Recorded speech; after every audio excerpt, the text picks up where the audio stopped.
Picture the scene. It's 1941 and the new class of locomotive has been commissioned, which is really unusual in its own right. It's the middle of the war. America's not yet in the war, so strategic materials are at an absolute premium.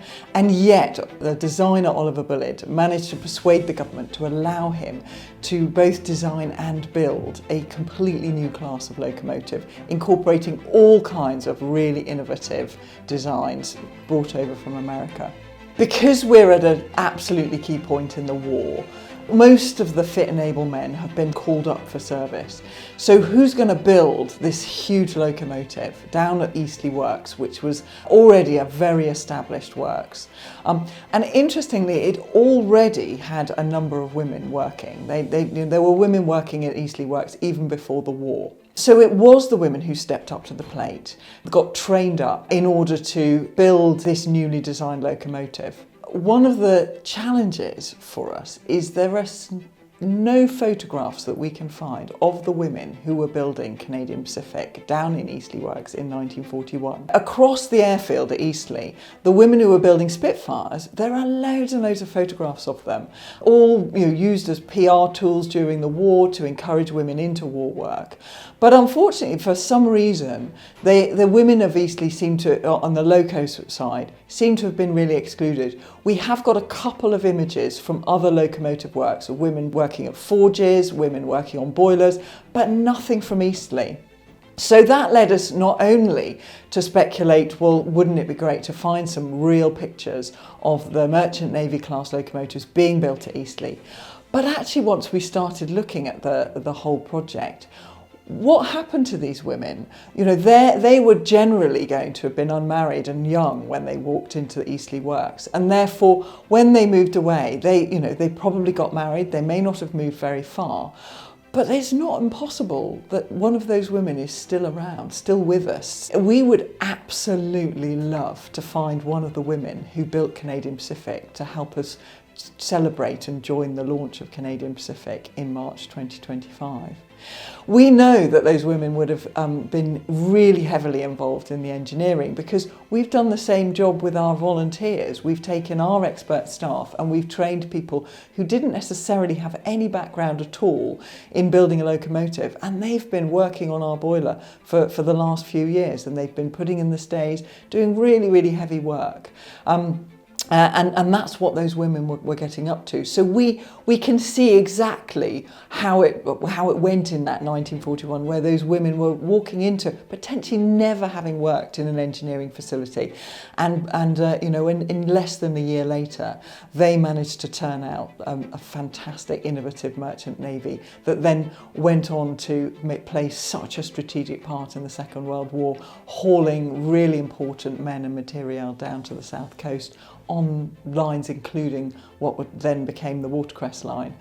So to get one of those women to join us for the launch of Canadian Pacific would be such a thrill, but even just to get some photographs of those wonderful women who stepped up to the plate at that time would be really special. So that's what we're after. So we have a real call to arms to everybody who's out there, particularly if you're a local person and you know that your family members might have worked down at the Eastleigh Works during the Second World War. We want people to ask that question: what did my grandmother or my great-grandmother do during the war? They were very likely involved in some kind of war work, because by 1941 there was a desperate need. So everybody was doing their bit, everyone was pulling their weight. So what we're looking for is for people to ask that question of their own families. So very often women's war work was not really talked about after the war because the focus was on the amazing activities and exploits of the men who were overseas fighting on the front lines. So we're really keen to find out, did your grandmother, did your great-grandmother work at Eastleigh Works during the war? Might she have been one of the people who built Canadian Pacific? Do you have any photographs, in the attic of her and her friends making that, going on that journey of learning how to be in a heavy engineering environment, how to build a locomotive? And is there any chance that any of those women are still with us and could join us? That's our call to arms. ask that question, find out, and come and tell us. We've got a dedicated email address, which is museums@watercressline.co.uk for anybody who thinks they might have some information. We know that the names of those women were recorded down at the Eastleigh Works, but those records included only their maiden names, and we know that most of them didn't stay on after the end of the war when all the men returned. So it's not easy and obvious for us to find those people. So if you know those people, get in touch with us, call us on our information line, pop us an email, or send a letter to the Watercress Line at Ropley or Alresford, and we would absolutely love to hear from anybody who thinks they have a family connection, because it's going to be incredibly exciting when Canadian Pacific goes back on the rails. So when the Canadian Pacific project was first conceived, we realised that it had been both built and rebuilt in 1959 at the Eastleigh Works. And the Eastleigh Works, we were very, very pleased, were happy to welcome the locomotive back in order for us to rebuild it using both volunteers and apprentices as part of this National Heritage Lottery funded project. So there was a really strong connection with Eastleigh, both because it was being built, rebuilt and then restored there. We were absolutely delighted that the team at Eastleigh Works was happy to have the locomotive back. And there huge project to engage and help people to understand the story of Canadian Pacific at the time.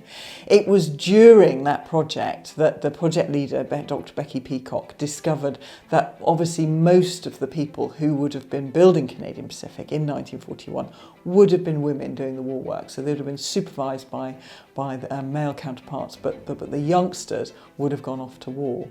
So it's very exciting for us to have had that very strong connection with the whole of Eastleigh town, because it's a massive railway town and a hugely important part of its history is involved in the women who would have built Canadian Pacific and the other merchant navies at Eastleigh. The project has gone on for a little while, so it's 12 years since we first put Canadian Pacific into the Eastleigh Works, and over time it has moved back to the Watercress Line's engineering works at Ropley, and that's where we've been the beneficiary of a number of our volunteers who've come in to both bring their skills to bear but also to learn their new skills in helping us to rebuild the boiler and the chassis.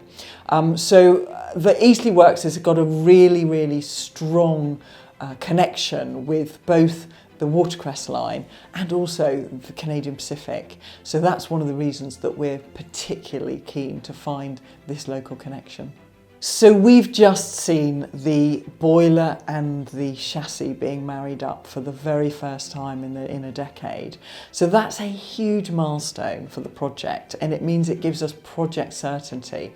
That project certainty allows us to be very sure that we're going to be steaming Canadian Pacific back at the Watercress Line in March 2025. So there's a real deadline for us to find the women who built Canadian Pacific, see if at the very least we can get some lovely photographs of them, but it would be so special to invite one of them to come and join us for that launch.